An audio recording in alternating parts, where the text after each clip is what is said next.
Hey, what's up guys? Welcome back once again। दोस्तों, अगर आपने दिल से कोई सपना देखा है तो उसे उड़ान भरने से कोई आपको रोक नहीं सकता। कैसे एक ट्रैक्टर ने फरारी जैसी कार को भी रेस में हरा दिया और बना दिया एक इतिहास जिसे आज दुनिया याद करती है। कहानी का नाम है लैम्बोर्गिनी। तो कहानी की शुरुआत में हम दो सुपर कार को देखते हैं जिसका नाम हमें शायद बताने की जरूरत ना पड़े।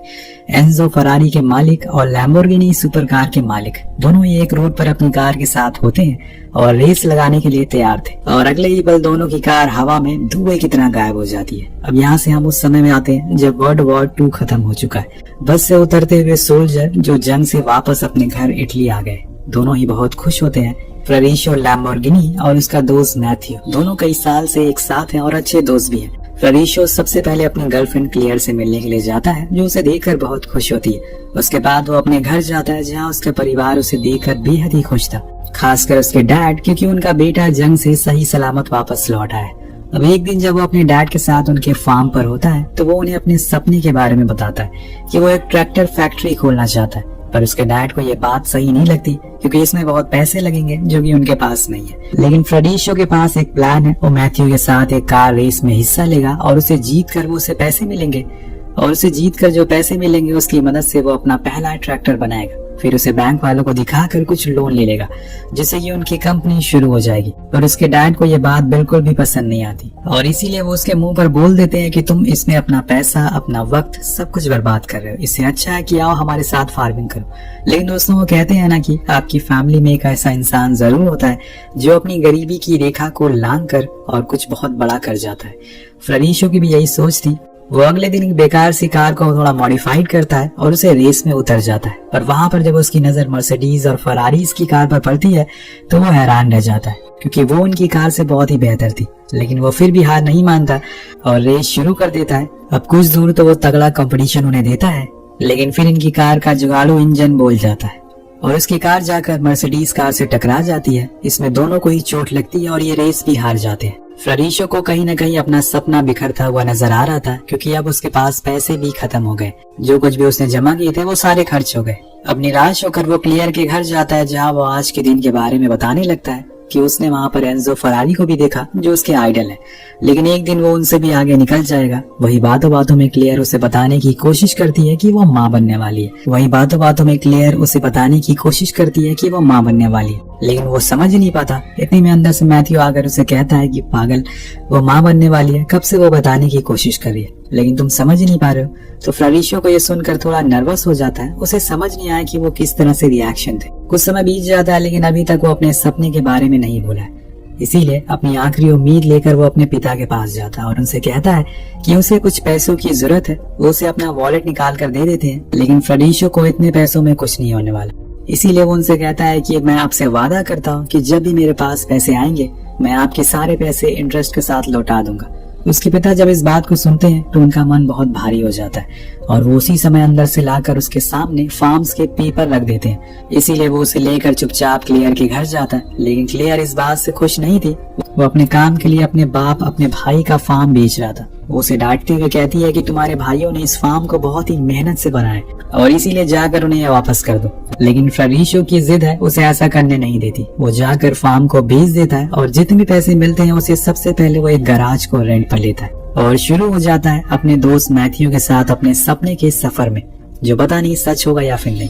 यहाँ दोनों उस गैराज का नाम लैम्बोर्गिनी रखते हैं जहाँ से एक नई युग की शुरुआत होती है। एक ऐसा नाम जो आज के समय पे हर मिडिल क्लास इंसान के जुबान पर है। उन्हें अपनी जिंदगी में एक बार तो लैम्बोर्गिनी को चलाना ही है, चाहे वो रेंट की क्यों ना हो। वैसे आपकी कौन सी कार फेवरेट है, नीचे कमेंट करके जरूर बताएगा। कहानी आगे बढ़ती है। फ्लोरेंशियो ने गैराज में बैठकर एक मॉडल को तैयार किया है जिसमें उसने अपने सबसे पहले ट्रैक्टर के बारे में सब कुछ बता रखा था। वो मैथ्यू को बताता है कि हम 2 हाइब्रिड फ्यूल टैंक को यूज करेंगे, जैसे कि हमारी फ्यूल की बचत होगी क्योंकि जब इंजन स्टार्ट होगा तो हम सबसे पहले गैसोलीन को छोड़ेंगे और फ्यूल ऐसा करने में फ्यूल की बचत भी होगी। हमारा ट्रैक्टर को पावर भी ज्यादा मिलेगी। उन्होंने अपने पहले ट्रैक्टर का नाम भी सोच लिया था जो कि था केरोके।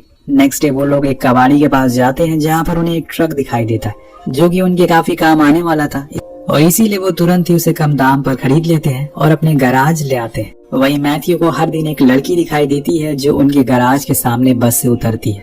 वो उसे पसंद भी करता है लेकिन कभी इस बारे में उसे बता नहीं सका। जब इस बारे में फ्लोरिशो को पता चलता है, वो एक दोस्त होने के नाते उसकी मदद करता है और उसे समझाता है कि तुम्हें उससे बात करनी होगी। लेकिन मैथ्यू इन सब मामलों में बहुत ही ज्यादा डरता है, इसीलिए वो नहीं चाहता। इधर जैसे जैसे दिन बीत रहे थे, दोनों ही उस पुराने ट्रक में अपने सारे जरूरत के सामान को निकालते रहते। उन्हें एक अच्छे से डेंट पेंट कर देते हैं, क्योंकि ये दोनों उसी ट्रक को एकदम नए सिरे से बनाने जा रहे हैं। अब एक दिन जब ये अपने ट्रैक्टर पर काम करने के बाद कॉफी पीने के लिए जाते हैं, तो वहाँ वही लड़की आती है जिसे मैथ्यू बहुत पसंद करता है। फ्लोरिशो उसे कहता है कि आज तुम्हें जाना होगा, वरना वो किसी और की हो जाएगी।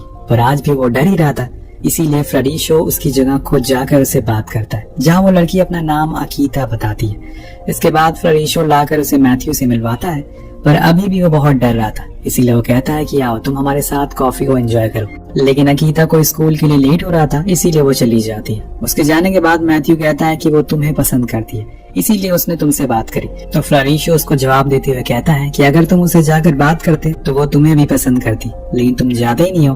पर घबराओ मत, मैंने तुम्हारे बारे में उसे अंदर बात कर ली है। अब यहाँ से फ्लोरिशो घर जाता है, जहाँ पर क्लेयर और वो दोनों एक अच्छा समय साथ बिताते हैं। क्लेयर कहती है इसी महीने में हमारा बच्चा जन्म लेने वाला है और मैं चाहती हूँ कि जब हमारा बच्चा इस दुनिया में आए वो सबसे पहले तुम्हें देखे। फ्लोरिशो से वादा करता है कि ऐसा ही होगा। अब ट्रैक्टर का काम तेजी से हो रहा था, ये दोनों वेल्डिंग करके एक नए बम्पर बनाते हैं। इसी बीच अकीता बस से उतरती है, वो फ्लोरिशो को देखकर वेव करती है। वो तुरंत मैथ्यू से कहता है कि तुम भी वेव करो, और वो उसकी बात मानता है और हेलो करता है। जिसके बाद दोनों फिर से काम पर लग जाते हैं, लेकिन इस बात का भी ध्यान रखना है कि ये काम कम से कम लागत में होना चाहिए, तभी इन्हें प्रॉफिट होगा। अब इसी तरह से समय बीतता रहता है और न्यू ईयर आ जाता है। मैथ्यू, क्लेयर और फ्लोरिशो तीनों ही साथ में पार्टी करते हैं और खूब मस्ती करते हैं। जैसे जैसे महीना बीत रहा था, इनका ट्रैक्टर का काम भी पूरा होने लगता है और अब तो कुछ ही चीजें बची रह गई थी। फ्लोरिशो बड़े ही प्यार से उस पर पेंट करता है और उसे अच्छे से साफ भी करता है। इसके बाद वो दोनों ही प्रिंटिंग कंपनी के पास जाते हैं, क्योंकि जब आप कितनी भी अच्छी चीजें बना ले, अगर उसकी ब्रांडिंग अच्छे से नहीं हो तो लोग उन्हें जान नहीं पाएंगे। इसीलिए अपनी कंपनी का लोगो प्रिंट करते हैं और यहाँ बनाते हैं दुनिया का सबसे पहला लैम्बोर्गिनी के नाम का लोगो।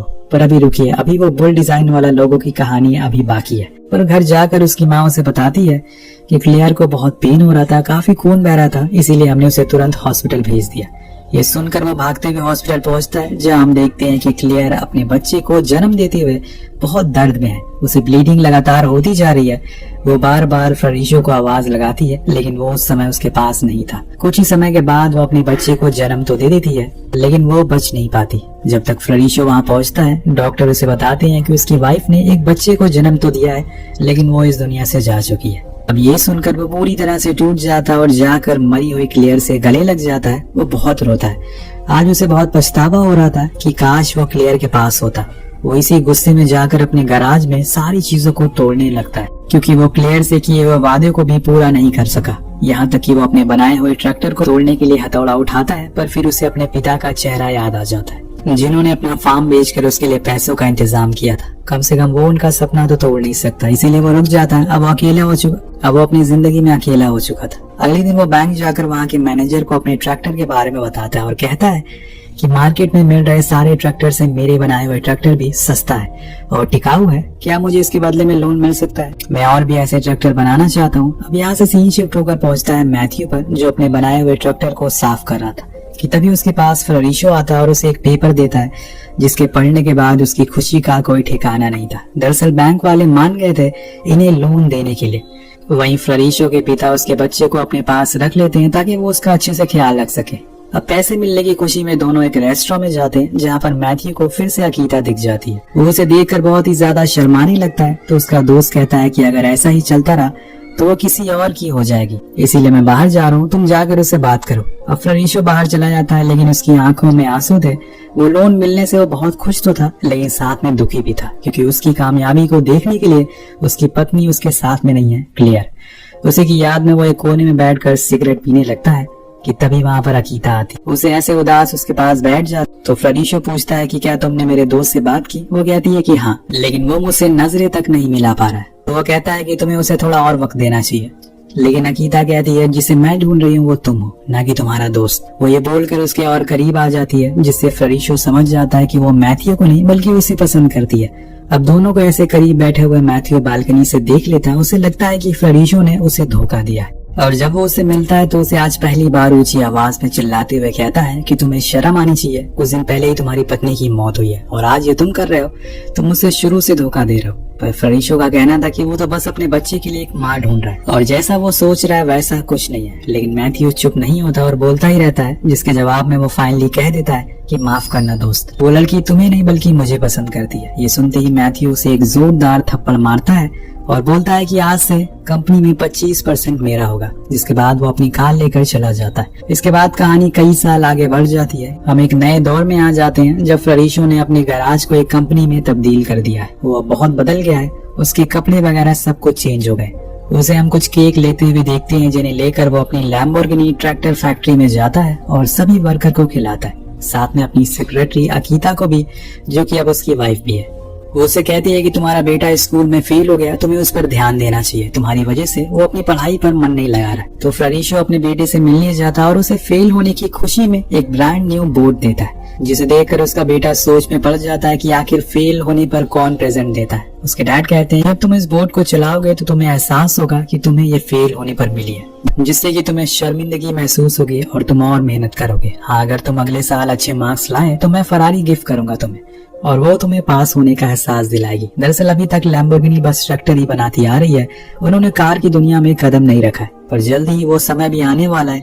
एक दिन बॉब नाम का आदमी फैक्ट्री में जॉब के लिए आता है और फ्लोरिशो को अपनी फरारी ठीक करते हुए देखकर पूछता है कि तुम ये क्या कर रहे हो। तो बताता है कि मेरे पास 7 फरारी है, लेकिन सभी के क्लच में प्रॉब्लम हो रही है। मैं इसलिए वो खुद के लैम्बोर्गिनी ट्रैक्टर से क्लच को मॉडिफाई करके फरारी के अंदर लगा देता हूँ, जिसे देखकर बॉब काफी हैरान होता है क्योंकि इतना दिमाग मज़राती ओनर के पास भी नहीं था जहाँ पर वो पहले काम किया करता था। वो फ्लोरिशो से कहता है कि क्यों ना तुम फरारी के साथ कोलैब करो, उसे भी ये आइडिया सही लगता है। इसीलिए अगले दिन वो एंजो फरारी के घर के बाहर जाकर उसका वेट करने लगता है। जब वो आता है तो वो खुद को लैम्बोर्गिनी ओनर के नाम से इंट्रोड्यूस करता है, जिसके बाद वो बताना शुरू करता है कि कैसे उनकी फरारी कार्स की दुनिया की सबसे बेहतर कार है और उसके पास खुद 7 फरारी है, लेकिन वो उनके क्लच से बहुत परेशान है। उसके पास एक आइडिया है, क्यों ना उसके लैम्बोर्गिनी के क्लच सिस्टम को अपनी कार को इंस्टॉल करे, जिससे कि उसकी कार और ज्यादा तेज हो जाएगी। वो पार्टनरशिप का हाथ बढ़ाता है, लेकिन एंजो ये कहकर उसे मना कर देता है कि वो एक किसान का बेटा है और उसी जगह ट्रैक्टर के साथ खेतों में है, ना कि रेस में।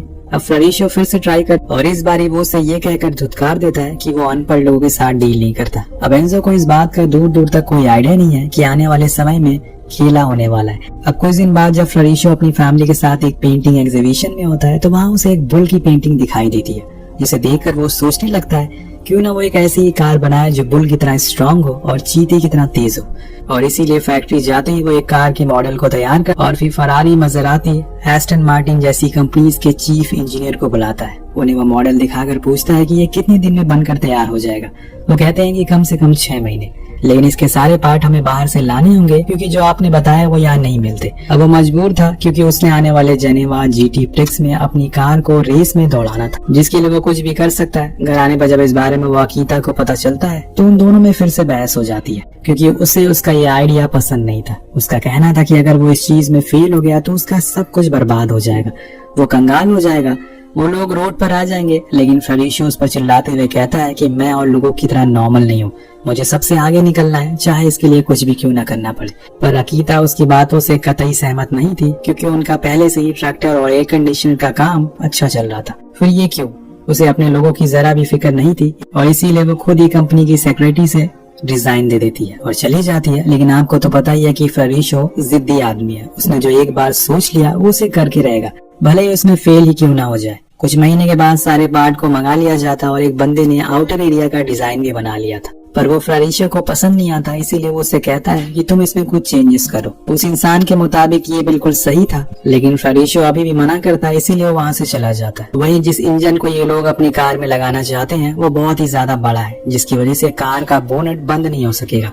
जब इस बारे में फ्लोरिशो को पता चलता है तो वो जाकर उन लोगों से मिलता है और बताता है कि हमें इंजन के कार्बोनेटर को हॉरिजॉन्टल लगाना होगा तभी ये काम होगा। जिसके बाद वो उस डिजाइनर से भी मिलता है जिसने डिजाइन बनाया था और उसे समझाता है कि तुम मेरे लिए एक नया डिजाइन बना दो, वो सही नहीं है, एक आखिरी बार ट्राई करो। अब वो मान जाता है और इस बारी जिस डिजाइन को वो बनाता है वो फ्लोरिशो को बहुत ही ज्यादा पसंद आता है। ये दूसरी बारी था जब फ्लोरिशो को इतना सुकून मिला था, पहली बारी जब उसने ट्रैक्टर को बनाया था। अब यहाँ से वो एक बंदे के पास जाता है जो लोगोस बनाता है क्योंकि उसे अपनी कार के लिए एक नया लोगो चाहिए था। वो एक बुल की तरह लोगो बनाना चाहता था और जिससे वो सामने वाला इंसान बहुत ही खूबसूरती से बनाकर उसके सामने पेश करता है और कुछ इस तरह से बनता है वो लोगो जिसकी आज दुनिया दीवानी है। वो लोगो उसके रुतबे को दर्शाता है और उसने खास कहकर इस लोगो को पूरा गोल्ड से बनवाया था क्योंकि अभी उसके पास पैसों की कोई कमी नहीं है। वो वक्त बदल चुका और ये वक्त उसकी जिद में बदला है। वो खुशी में एक पार्टी रखता है, इसमें उसकी कंपनीज के सभी लोग मौजूद थे, पर उस पार्टी में फ्लोरेंशियो बोर हो गया था, इसीलिए वो अपनी नेक्स्ट कार का कॉन्सेप्ट डिजाइन एक टिश्यू पेपर पर बनाना शुरू कर देता है। इसी दौरान वहाँ एक लेडी आती है जिसका नाम होता है जेनेलिया। वो उसके साथ फ्लर्ट करना शुरू कर देती है। फ्लोरेंशियो भी उसके सवालों का जवाब देने लगता है और ये चीज उसकी बीवी अकीता देख लेती है। उन दोनों के रिश्तों में पहले ही खटास थी और अब उसमें जेनेलिया ने आकर पूरी कर दी। वो उसे कहती है कि तुमने हमेशा खुद की सुनी है, अपने परिवार की नहीं। तुम्हें अपने परिवार की कभी कोई नीड ही नहीं थी, पर अब बहुत हुआ। वो उसे उसी के सामने डिवोर्स दे देती है और टोनी को लेकर वहाँ से चली जाती है। एक बार फिर वो अकेले पड़ चुका था, लेकिन इस बार वो रुकने वाला नहीं था। कुछ दिन बाद लैम्बोर्गिनी की पहली टेस्ट ड्राइव होती है जो कि बहुत ही सबको पसंद आती है। जिसके बाद वो दिन आ जाता है जब सभी बड़ी कंपनीज की कार जेनीवा ऑटो एक्सपो में हिस्सा लेती है। वहाँ अपनी न्यू कार को लॉन्च करती है।